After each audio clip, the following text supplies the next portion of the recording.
Ciao, it's Nico here from Royal LePage Signature in downtown Toronto. And I am creating a new podcast episode to address the issue of phishing and scamming. I received a letter, a physical letter in the mailbox from Mackenzie Investments.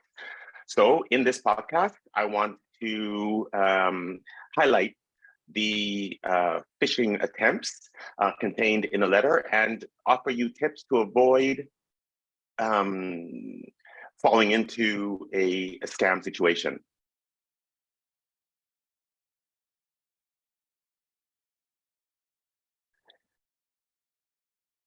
I have a letter in front of me.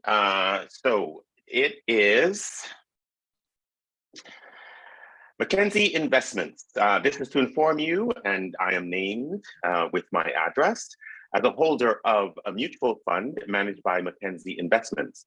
Mackenzie, in brackets, that we have been notified by one of our third-party vendors, InvestorCom Inc. So this letter looked fairly formal, but right away there are some red flags. Number one being that it looked like a photocopy. The Mackenzie Investments logo, which I looked up shortly afterwards. I'm familiar with Mackenzie Investments, so I am familiar with the logo, but it's normally in color. In this letter, it is black and white. Also, if I go to page 2 of the letter, it continues. Further, we are also offering you comprehensive credit monitoring at no cost for a period of 2 years that includes credit monitoring alerts, identity theft protection services, fraud victim assistance, and up to $1 million in identity theft insurance. We encourage you to take advantage of this service as soon as possible to help protect your identity.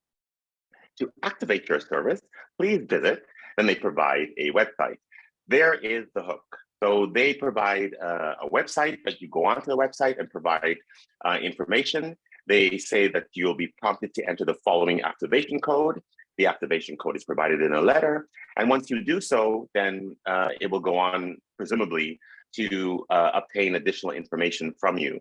So they now have your email address and additional information that you'll be providing. Also in this letter, they put the obligatory call to action. So please ensure that you redeem your activation code before August 31st, 2023, to take advantage of this service. So if this is such a huge issue and your data, there was a data breach, why are they giving you until August 31st to activate this offer? So that is red flag number 2. Or 3, actually. So on page 3, the letter continues. It's a long letter, like it's a 2-page letter, but it's printed on both sides. And once again, it does look like a photocopy. There's no color whatsoever contained in the letter. Page 3 goes on to say, we strongly recommend you register for the credit monitoring service. Should you have any questions regarding the TransUnion My True Identity solution or have difficulty enrolling, please contact TransUnion directly. And they provide a 188 number, which is the correct number for TransUnion. So they're trying, obviously, to add legitimacy to this bogus letter. And they're quite bold about it. So they're, number one, giving you an offer that presumably you're not going to want to refuse. They're providing you with a website with which they will collect information from you and an activation code. They're continuing in this letter to provide legitimate phone number information so that you won't question the validity of the letter. Page 4 is particularly interesting because it goes on to say it is also generally considered as good security practices too. So they actually name things that you could do to avoid falling victim to phishing scams or scams of this nature. Remain vigilant to the risks of phishing. being cautious of emails, text messages, or phone calls that request personal information. They don't mention, obviously, letters, physical letters that they're using, or contain links or attachments, even when originating from trusted individuals or companies. Yes, of course, they're putting you on high alert while they try to scam you. So the interesting part of page 4, or the back of page 2, is additional service to protecting your personal information can be found on the website of the Office of the Privacy Commissioner of Canada. So sounding very formal, they provide a link, which presumably I'm not going to obviously go on and use this link, but presumably it is just the same kind of link that they offered on the previous page in an attempt to get information from you. This particular link may be a valid link to the Privacy Commissioner, I'm not sure. And they go on to say, however, we have set up a dedicated call center with TransUnion. So they already mentioned TransUnion and provided a valid number on the previous page. But they say to address any additional questions, please contact TransUnion at, and this time they use a different number. So on page 3, they provide the correct number for TransUnion. On page 4, it's a completely different number. And when I Google this second number, it is reported as being a scam number. So that is the Mackenzie Investments bogus letter that I received recently. So I want to go on to just outline a few tips. I did a podcast earlier last year on ways to avoid mortgage fraud and identity theft. So you may want to go and look at or have a listen to that podcast. There wasn't an associated video. It was just an audio podcast. So that's also a good resource to refresh your memory as to ways to avoid identity theft and mortgage fraud. So I have added additional tips here to avoid phishing.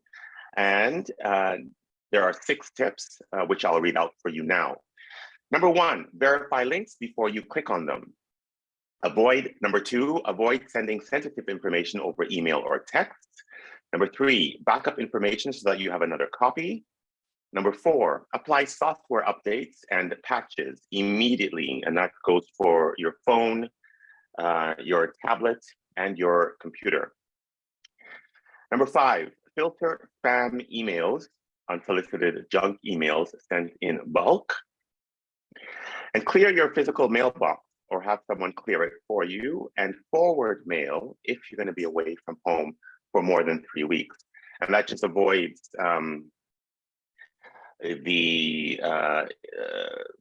letting people know that you are away on vacation. So anytime the mailbox looks full or it looks like it hasn't been cleared for a while, that is a clear indication to people who are trying to obtain your information that you're away. So try to avoid leaving mail unattended in your mailbox for a period of more than 3 weeks. Very important. That's it for this rapid fire podcast. I hope you find this information useful, and watch out for the Mackenzie Investments phishing scam. I'm sure there are others out there. This is just one that came to my attention yesterday. So just make sure that you are checking the sender information before clicking on any links or accessing any links provided in the communication. That's it for this episode of the Real Estate Podcast. As usual, you can find all of my contact information at the end of the audio version of the podcast, as well as at the end of the description of the YouTube video.